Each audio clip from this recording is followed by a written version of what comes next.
Hello friends, happy Dhanteras. Welcome back on my YouTube channel Pooja Dagar जी के question for all exam. भारतीय राज्य व्यवस्था और संविधान से संबंधित प्रश्नोत्तर हमारे चले हुए हैं। ये हमारा पार्ट नंबर 4 रहेगा। अगर आपको पार्ट 1, 2 और 3 भी देखना है तो आपको डिस्क्रिप्शन बॉक्स में उसका लिंक मिल जाएगा, तो आप वो भी देख लीजिएगा, क्योंकि हमारे संविधान से रिलेटेड क्वेश्चंस एक भी नहीं छूटेगा। शायद आपको कहीं से नहीं पढ़ना पड़ेगा। ये संविधान से जो रिलेटेड पार्ट्स हम कर रहे हैं, इसमें सारा कुछ हम कवर कर लेंगे। तो प्लीज़ 8 बजे अपनी क्लास होती है जीके क्लास, तो आप सभी प्लीज़ अटेंड किया करें। क्वेश्चन नंबर 1 से स्टार्ट करते हैं जल्दी से। प्लीज़ वीडियो में एंड तक जुड़े रहें। अगर क्वेश्चन अच्छे लगे तो प्लीज़ लाइक भी किया करें। भारतीय संविधान नागरिकों के लिए आर्थिक न्याय किसके माध्यम से सुनिश्चित करता है? जो भारत का जो संविधान है वो नागरिकों के लिए आर्थिक न्याय किसके माध्यम से सुनिश्चित करता है? मौलिक अधिकारों से, मौलिक कर्तव्यों से, प्रस्तावना से या राज्य नीति के निर्देशक सिद्धांतों से? तो किससे निर्धारित करता है? हमारा जो संविधान है नागरिकों के लिए आर्थिक न्याय, यह है प्रस्तावना से निर्धारित सुनिश्चित करता है। किससे? प्रस्तावना से। आगे चलते हैं क्वेश्चन नंबर 2 से। क्वेश्चन नंबर 2 क्या है? हमारे संविधान में निर्देशक सिद्धांत क्या है? हमारे संविधान में निर्देशक सिद्धांत कानूनी अदालतों द्वारा परिवर्तनीय या फिर अर्ध परिवर्तनीय या फिर आंशिक रूप से अपरिवर्तनीय या फिर कानूनी अदालतों। तो क्या रहेगा इसका आंसर? इसका आंसर हमारा रहेगा कानूनी अदालतों द्वारा परिवर्तनीय। जो है निर्देशक सिद्धांत हैं वो बदले जा सकते हैं कानून की अदालत के द्वारा, परिवर्तनीय। ठीक है, क्वेश्चन नंबर 2 का आंसर रहेगा हमारा ए। आगे चलते हैं क्वेश्चन नंबर 3। राज्य नीति के निर्देशक सिद्धांत के साथ भारतीय संविधान का कौन सा भाग संबंधित है? तो जो हमारा राज्य नीति के निर्देशक सिद्धांत है, तो यह है हमारे कौन से भाग से संबंधित है? भाग 1 से, भाग 3 से, भाग 4 से या भाग 5 से? तो ये हमारे भाग 4 से संबंधित है। आगे चलते हैं क्वेश्चन नंबर 4। भारतीय संविधान में किसकी सिफारिशों पर मूल कर्तव्यों को सम्मिलित किया गया है?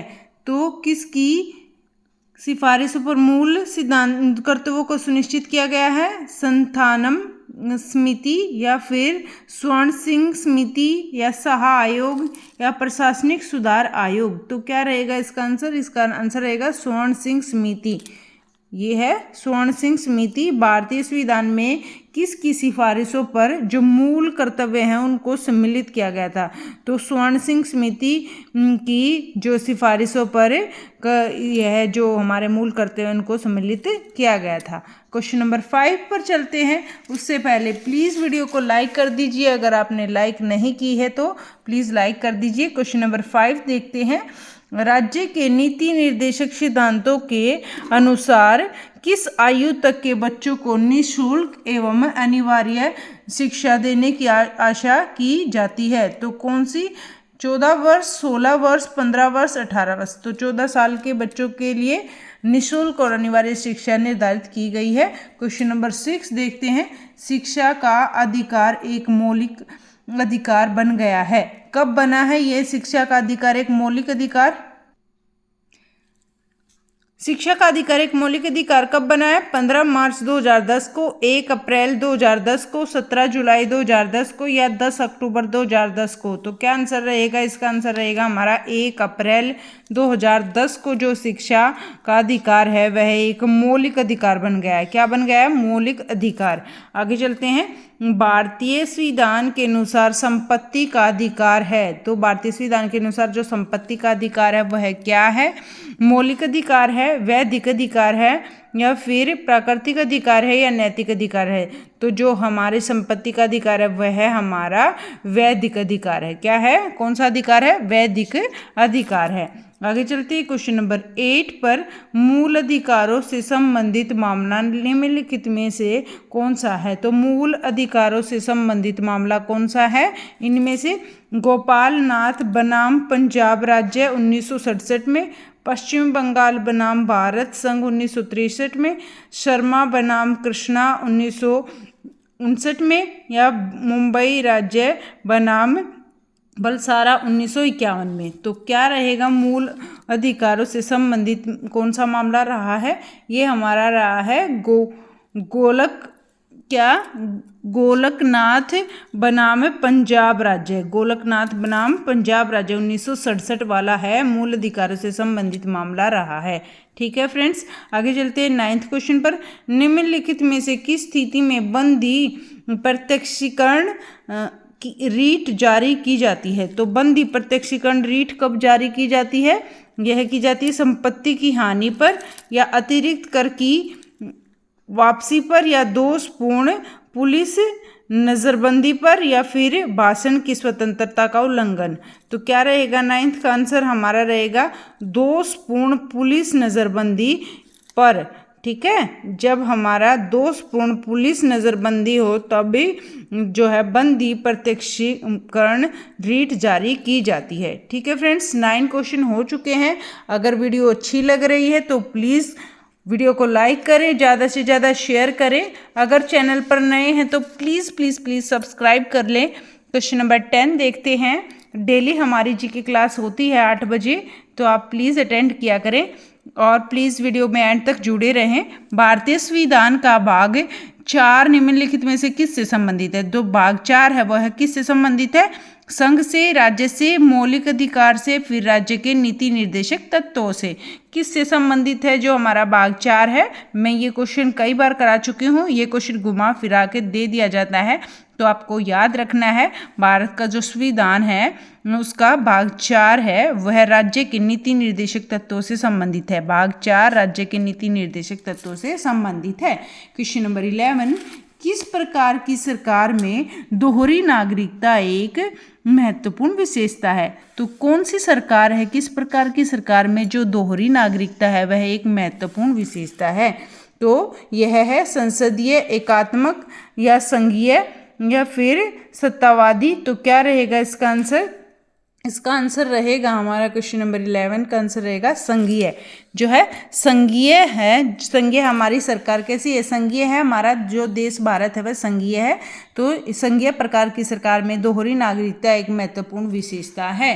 क्वेश्चन नंबर 12, भारत के संविधान का कौन सा अनुच्छेद भारत को जो है कल्याणकारी राज्य घोषित करने से संबंधित है? भारत संविधान का कौन सा क्या अनुच्छेद, कौन सा अनुच्छेद, भारत संविधान का कौन सा अनुच्छेद भारत को जो है कल्याणकारी राज्य घोषित करने से संबंधित है? 99, 39, 59 या फिर 69। तो क्या रहेगा आंसर? क्वेश्चन नंबर 12 का आंसर रहेगा हमारा 39 अनुच्छेद। कौन सा अनुच्छेद? हमारा 39 अनुच्छेद जो है वह भारत को कल्याणकारी राज्य घोषित करने से संबंधित है। भारत को कल्याणकारी राज्य घोषित करने से संबंधित अनुच्छेद 39 है।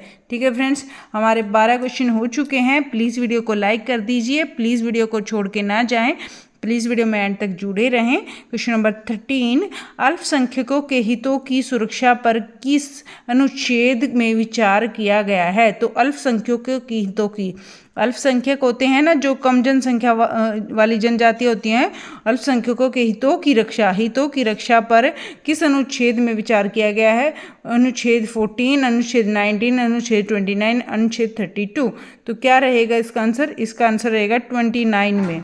किसमें? 29 अनुच्छेद में अल्पसंख्यकों के हितों की रक्षा पर जो है विचार किया गया है। और कल्याणकारी राज्य घोषित करने से संबंधित, भारत को कल्याणकारी राज्य घोषित करने से संबंधित कौन सा अनुच्छेद है? 39। आगे चलते हैं क्वेश्चन नंबर 14। प्लीज़ वीडियो को लाइक कर दीजिए, ज़्यादा से ज़्यादा शेयर कर दीजिए। क्वेश्चन नंबर 14, निम्नलिखित में से कौन एक राजनीतिक अधिकार है? तो कौन सा एक राजनीतिक अधिकार है? कार्य का अधिकार, शिक्षा का अधिकार, अभिव्यक्ति की स्वतंत्रता का अधिकार, मतदान का अधिकार। तो ये सारे हमारे जो है राजनीतिक अधिकार नहीं है। तो ये जो हमारा डी है मतदान का अधिकार, ये हमारा राजनीतिक अधिकार से संबंध रखता है। 14 क्वेश्चन हो चुके हैं फ्रेंड्स। 15 क्वेश्चन देखते हैं। भारतीय संविधान में मूलभूत अधिकार किस संविधान के लिए जो है लिया गया है? तो कौन से संविधान से लिया गया है? भारतीय संविधान में मूलभूत अधिकार कौन से संविधान से लिया गया?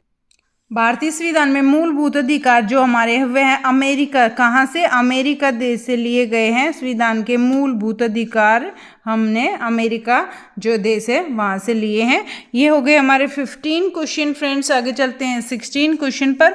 16 क्वेश्चन से पहले प्लीज़ वीडियो को लाइक कर दीजिए, ज़्यादा से ज़्यादा शेयर भी कर दीजिए प्लीज़।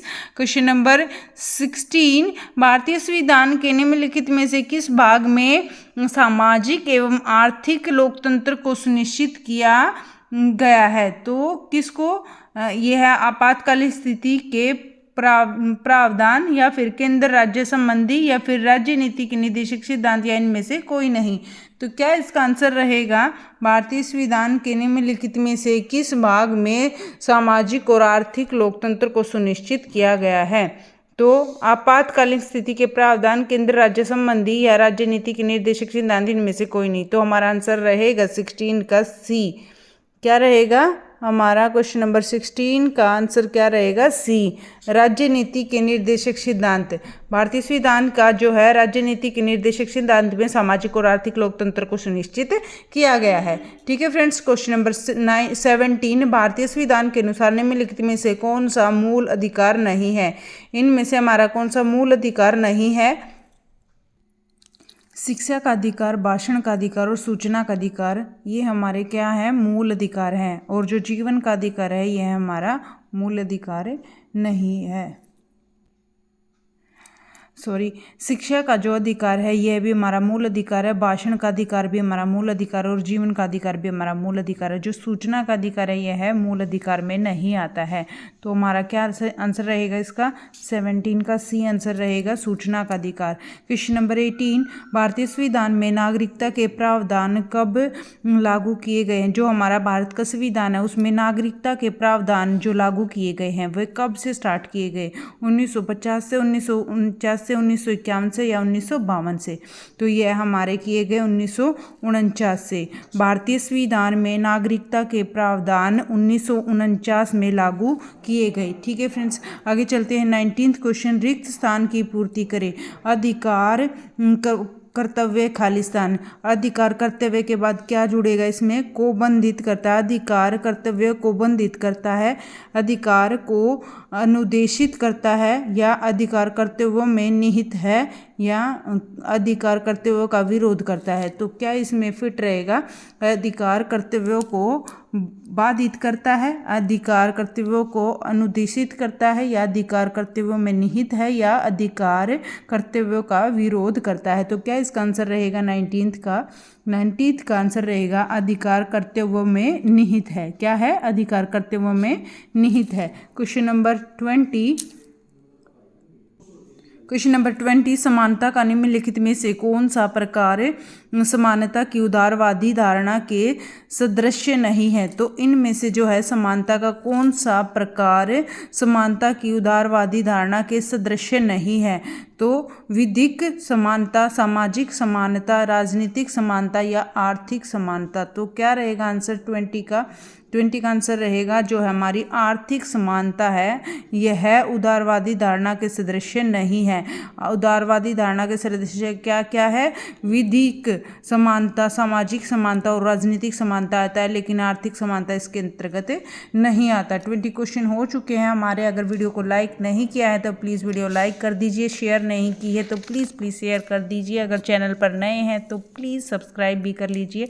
21 क्वेश्चन देखते हैं, स्वतंत्रता को किस प्रकार सीमित किया जा सकता है? तो स्वतंत्रता को किस प्रकार सीमित किया जा सकता है? क्वेश्चन नंबर 21, स्वतंत्रता को किस प्रकार सीमित किया जा सकता है? तो क्वेश्चन नंबर 21 में क्या है? स्वतंत्रता को किस प्रकार सीमित किया जा सकता है? शासन द्वारा, विधि द्वारा, प्राधिकार द्वारा या समानता के द्वारा? किसके द्वारा स्वतंत्रता को सीमित किया जा सकता है? 21 का क्वेश्चन का आंसर रहेगा विधि द्वारा जो है स्वतंत्रता को हम सीमित कर सकते हैं, विधि द्वारा। क्वेश्चन नंबर 22, निम्नलिखित में से कौन सा एक विषय वह है जिससे संविधान में एक भारतीय नागरिक के मूल कर्तव्यों की सूची में जो है शामिल किया गया है? तो इनमें से एक कौन सा विषय है जो एक भारतीय नागरिक के मूल कर्तव्यों की सूची में शामिल किया गया है।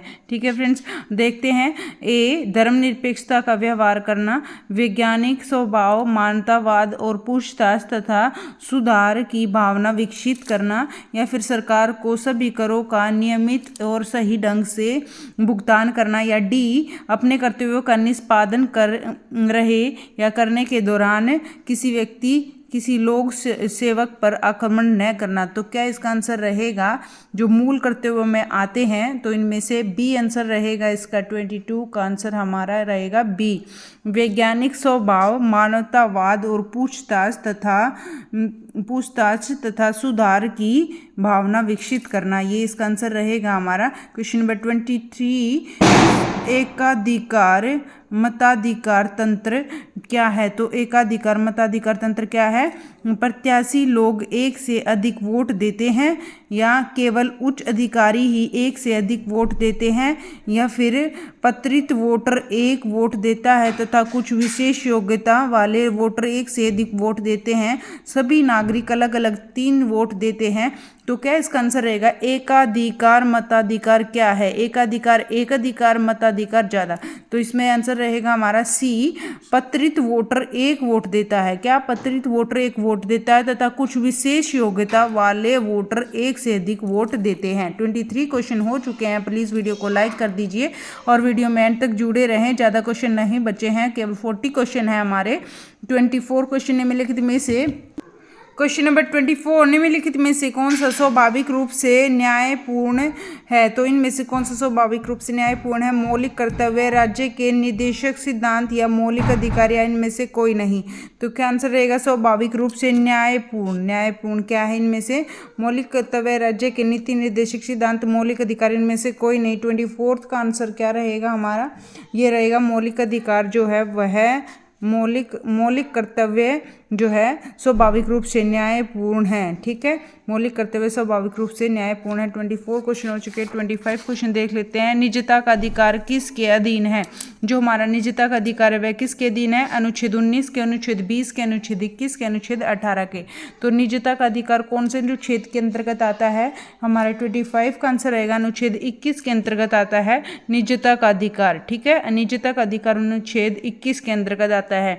26 क्वेश्चन, निम्न में से किस अनुच्छेद में पाकिस्तान से भारत आए लोगों के लिए नागरिकता के अधिकार का उल्लेख है? तो पाकिस्तान से जो लोग भारत आते हैं उनके लिए जो भी नागरिकता का जो है प्रावधान है वो कौन से अनुच्छेद में है? अनुच्छेद 4 में, अनुच्छेद 8 में, अनुच्छेद 6 में, अनुच्छेद 10 में। तो कौन से में रहेगा ये? 26 का आंसर रहेगा अनुच्छेद 6 में। अनुच्छेद 6 में जो है यह प्रावधान किया गया है, जो पाकिस्तान से भारत आएंगे उन लोगों को नागरिकता का अधिकार मिलेगा। 27 क्वेश्चन है, भारतीय संविधान का निम्नलिखित में से कौन सा अनुच्छेद विधि के समक्ष क्षमता के अधिकार से संबंधित है? तो विधि के समक्ष क्षमता के अधिकार से संबंधित कौन से अनुच्छेद में है? अनुच्छेद 13 में, अनुच्छेद 15 में, अनुच्छेद 14 में, अनुच्छेद 17 में। तो इसका क्या आंसर रहेगा? अनुच्छेद जो हमारा 14 है, अनुच्छेद 14 में है। भारतीय संविधान के अनुच्छेद 14 में विधि के समक्ष समान क्षमता के अधिकार से संबंधित है। ठीक है, क्वेश्चन नंबर 28, निवारक निरोध अधिनियम, या जिसको बोलते हैं प्रिवेंटिव डिटेंशन एक्ट, तो द्वारा क्या रोका जा सकता है? तो क्या रोका जा सकता है इसके? निवारक निरोध अधिनियम के द्वारा आज़ादी का हक, संपत्ति का हक, या समानता हक, या फिर शिक्षा का हक। तो किसके द्वारा रोका जा सकता है? 28 का आंसर रहेगा आज़ादी का हक जो है, आज़ादी का हक निवारक निरोध अधिनियम द्वारा रोका जा सकता है।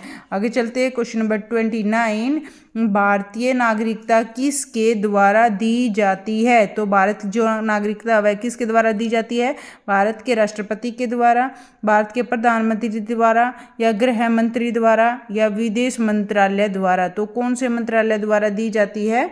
या फिर प्रधानमंत्री राष्ट्रपति द्वारा किसके द्वारा दी जाती है भारतीय नागरिकता? तो 29 का आंसर रहेगा हमारा गृह मंत्रालय के द्वारा भारतीय नागरिकता दी जाती है। क्वेश्चन नंबर 30, कल्याणकारी राज्य संबंधी विचार किसके किस में दिए गए हैं? तो कल्याणकारी राज्य संबंधी विचार किस में दिए गए हैं? मूल अधिकार में, राज्य नीति संबंधी नीति निर्देशक सिद्धांतों में, या फिर संविधान के उद्देश्यों में, या भाग 7 में। तो क्या रहेगा आंसर? 30 का आंसर रहेगा हमारा कल्याणकारी राज्य संबंधी विचार किस में दिए गए हैं? तो राज्य नीति संबंधी नीति निर्देशक सिद्धांतों में दिए गए हैं कल्याणकारी राज्य संबंधी विचार। 30 क्वेश्चन हो चुके हैं। अगर क्वेश्चन अच्छे लग रहे हैं तो प्लीज़ वीडियो को लाइक भी कर दीजिए करें और शेयर भी कर दीजिए। और अगर चैनल पर नए हैं तो प्लीज़ सब्सक्राइब भी कर लीजिए। 31 क्वेश्चन देख लेते हैं। निम्नलिखित में से कौन सा एक मौलिक कर्तव्य नहीं है? तो इनमें से कौन सा एक मौलिक कर्तव्य नहीं है? संविधान का पालन और राष्ट्रीय ध्वज का सम्मान करना, एकता और भाईचारे को बढ़ावा देना, प्रभुत्व की रक्षा और उसे बनाए रखना, या सैन्य और शिक्षा के अतिरिक्त सभी उपाधियों को उन्मूलन मतलब बंद कर देना, खत्म कर देना। तो ये रहेगा हमारा आंसर। कौन सा मूल कर्तव्य नहीं है? तो मूल कर्तव्य संविधान का पालन करना और राष्ट्रीय ध्वज का सम्मान करना, ये हमारा मूल कर्तव्य है। एकता और भाईचारे को बढ़ावा देना भी हमारा मूल कर्तव्य है। प्रभुत्व की रक्षा और उसे बनाए रखना भी हमारा मूल कर्तव्य है। लेकिन सैन्य और शिक्षा के अतिरिक्त सभी उपाधियों को उनका उन्मूलन करना, ये हमारा मूल कर्तव्य नहीं है। 32 क्वेश्चन, मूल अधिकारों को लागू करने के संबंध में रीट जारी करने के लिए निम्नलिखित में प्राधिकरणों में जो है कौन सक्षम है? रीट जारी करने के लिए जो है मूल अधिकारों को लागू करने के संबंध में रीट जारी करने के लिए निम्नलिखित प्राधिकरणों में कौन सक्षम है? राष्ट्रपति, सर्वोच्च न्यायालय और उच्च न्यायालय और संसद। तो क्या आंसर रहेगा? 32 का आंसर रहेगा हमारा सर्वोच्च न्यायालय और जो उच्च न्यायालय हैं हमारे, वो मूल अधिकारों को लागू करने के संबंध में रीट जारी करने के लिए प्राधिकरण में सक्षम है। ठीक है, सर्वोच्च न्यायालय उच्च न्यायालय ही ये है काम करते हैं। क्वेश्चन नंबर 33, किस अधिनियम ने नस्ल, धर्म और राष्ट्रीय मूल के आधार पर भेदभाव को निषेध कर दिया? तो किसने कर दिया निषेध? ये हमारा रहेगा किस अधिनियम ने नस्ल, धर्म और राष्ट्रीय मूल के आधार पर भेदभाव को निषेध कर दिया? नागरिकता अधिनियम द्वारा, अधिकार अधिनियम द्वारा, नागरिक अधिकार अधिनियम द्वारा, इनमें से कोई नहीं। तो क्या रहेगा आंसर 33 का? जल्दी से आप सोचिए क्या रहेगा इसका आंसर? रहेगा हमारा ए, नागरिकता अधिनियम ने नस्ल, धर्म और राष्ट्रीय मूल के आधार पर भेदभाव को निषेध कर दिया। ठीक है, 34 क्वेश्चन देखते हैं। भारतीय संविधान के अनुसार किस परिस्थिति के अंतर्गत अभिव्यक्ति की स्वतंत्रता नागरिकों से छीन ली जाती है? तो भारतीय संविधान के अनुसार किस परिस्थिति के अंतर्गत अभिव्यक्ति की स्वतंत्रता नागरिकों से जो है छीन ली जाती है? कारावास में जाने के बाद, या तख्तापलट के बाद, या फिर निषेधाधिकार के बाद, या फिर सेंसरशिप के बाद। तो क्या रहेगा इसका आंसर? भारतीय संविधान के अनुसार जो है सेंसरशिप के अनुसार जो है अंतर्गत अभिव्यक्ति की स्वतंत्रता नागरिकों से छीन ली जाती है। ये हो गए हमारे 34 क्वेश्चन। 35 क्वेश्चन देख लेते हैं। ज़्यादा क्वेश्चन नहीं बचे हैं। प्लीज़ वीडियो में एंड तक जुड़े रहें। केवल हमारे 40 क्वेश्चन हैं, कुछ ही क्वेश्चन बाकी हैं। क्वेश्चन नंबर 35, भारत के संविधान के किस भाग में अंतर्राष्ट्रीय शांति और सुरक्षा को बढ़ावा देना वर्णित किया गया है? तो भारत संविधान के किस भाग में, कौन से भाग में अंतर्राष्ट्रीय शांति और सुरक्षा को बढ़ावा देना वर्णित किया गया है? मौलिक अधिकार प्रस्तावना, राज्य के नीति निर्देशक सिद्धांत, इनमें से कोई नहीं। तो 35 का क्या आंसर रहेगा हमारा? इसमें से रहेगा राज्य के नीति निर्देशक जो सिद्धांत हैं वो अंतर्राष्ट्रीय शांति और सुरक्षा को बढ़ावा देने के लिए इम्पोर्टेंट है। ठीक है फ्रेंड्स, आगे चलते हैं। 36 क्वेश्चन, इनमें से कौन सा सामाजिक अधिकार के अंतर्गत नहीं आता है? सामाजिक अधिकार के अंतर्गत इनमें से कौन सा नहीं आता है? यह है मतदान का अधिकार, जीवन का अधिकार, आर्थिक स्वतंत्रता का अधिकार, शिक्षा और संस्कृति का अधिकार। तो मैंने अभी थोड़ी देर पहले एक क्वेश्चन किया था, उसमें भी ऐसा ही था। सामाजिक अधिकार के अंतर्गत कौन नहीं आएगा? ये हमारा मतदान का अधिकार इसके अंतर्गत नहीं आएगा, ये हमारा राजनीतिक अधिकार के अंतर्गत आता है। तो बाकी हमारा जीवन का अधिकार, धार्मिक स्वतंत्रता का अधिकार, शिक्षा और संस्कृति का अधिकार, ये सारे सामाजिक अधिकार हैं। याद रखने हैं आपको कौन से अधिकार सामाजिक अधिकार होते हैं, कौन से अधिकार राजनीतिक अधिकार होते हैं। 37 क्वेश्चन, भारतीय गणराज्य में वास्तविक कार्यकारी प्राधिकार निम्नलिखित में से किसके पास होता है? तो किसके पास होता है? भारतीय गणराज्य में वास्तविक जो कार्यकारी प्राधिकार है यह किसके पास होता है? प्रधानमंत्री, नौकरशाही, राष्ट्रपति, मंत्रिपरिषद। तो क्या रहेगा इसका आंसर? इसका आंसर रहेगा जो हमारे मंत्री होते हैं, मंत्रिपरिषद के पास जो है सारा कार्यभार होता है। तो वास्तविक कार्यकारी प्राधिकार हमारा मंत्रिपरिषद के पास होता है। क्वेश्चन नंबर 38, भारतीय संविधान के अनुसार निम्नलिखित में से न्यायालय में कौन परिवर्तनीय है? तो इनमें से क्या रहेगा? नीति निर्देशक सिद्धांत, प्रस्तावना, मूल कर्तव्य, मूल अधिकार। तो आपको क्वेश्चन समझ में आया कि क्या है क्वेश्चन? तो क्वेश्चन का मतलब मैं आपको समझा देती हूँ कि किस चीज़ में भारतीय संविधान के अनुसार निम्नलिखित में से किस न्यायालय में परिवर्तनीय यानी उसमें परिवर्तन किया जा सकता है। तो नीति निर्देशक सिद्धांत में, प्रस्तावना में, मूल कर्तव्य में, मूल अधिकार में। तो यह है हमारे मूल अधिकारों में परिवर्तन हम थोड़ा कर सकते हैं। क्वेश्चन नंबर 39, भारत के संविधान के अनुसार भारत के राष्ट्रपति के कार्यालय में रिक्त को खालिस्तान अवधि के भीतर भरा जाएगा। तो किसमें? भारत संविधान के अनुसार भारत के जो राष्ट्रपति है के कार्यकाल में रिक्ति को खालिस्तान अवधि के अंतर्गत भरा जाएगा। तो राष्ट्रपति के पद के बाद कितने समय के बाद उसको भरा जाएगा? 1 मास, 1 महीना, 6 महीना, 3 महीना, 1 वर्ष। तो क्या रहेगा इसका आंसर? 39 का आंसर रहेगा हमारा 6 माह। 6 महीने में जो है राष्ट्रपति का जो पद है उसको भरा जाएगा। ठीक है फ्रेंड्स, आगे चलते हैं। क्वेश्चन नंबर 40, केवल लास्ट क्वेश्चन हमारा बचा है। प्लीज़ वीडियो को लाइक करके जाएं और ज़्यादा से ज़्यादा शेयर भी कर दीजिए करें प्लीज़। अगर चैनल पर नए हैं तो प्लीज़ सब्सक्राइब भी कर लीजिए। क्वेश्चन नंबर 40 देखते हैं। भारत के राष्ट्रपति का निर्वाचन करने के निर्वाचक मंडल में निम्नलिखित में से कौन शामिल होते हैं? तो भारत का जो राष्ट्रपति है, राष्ट्रपति का निर्वाचन करने के निर्वाचक मंडल में कौन शामिल होता है? तो सभी राज्य विधान मंडलों के निर्वाचक सदस्य होते हैं। लोकसभा और राज्यसभा के सदस्य होते हैं। लोकसभा, राज्यसभा और राज्य विधानसभाओं के निर्वाचित सदस्य होते हैं। राज्यसभा और राज्य विधानमंडलों के निर्वाचित सदस्य होते हैं। तो कौन होता है जब राष्ट्रपति का निर्वाचन किया जाता है? तो कौन कौन होता है? जल्दी से आप इसको गैस कीजिए, क्या रहेगा इसका आंसर? इसका आंसर रहेगा हमारा सी। क्या रहेगा? सी आंसर रहेगा। जो हमारी लोकसभा है, राज्यसभा है और राज्य विधानसभाओं के निर्वाचित सदस्य हैं। राज्य विधानसभाओं के निर्वाचित सदस्य हैं, ये तीनों होते हैं एक साथ जब राष्ट्रपति का निर्वाचन होता है। लोकसभा, राज्यसभा और राज्य विधानसभाओं का निर्वाचित सदस्य। मोस्ट इम्पोर्टेंट क्वेश्चन है, आपको बिल्कुल ध्यान रखना है ये question. Thank you so much friends, video में एंड तक जुड़े रहने के लिए। ऐसे ही हम डेली कुछ ना कुछ नया सीखते हैं जीके से रिलेटेड। तो प्लीज़ वीडियो को एंड तक देखा करें और प्लीज़ वीडियो को लाइक भी किया करें और डेली 8 बजे क्लास भी अटेंड किया करें please. Thank you so much और हैप्पी धनतेरस।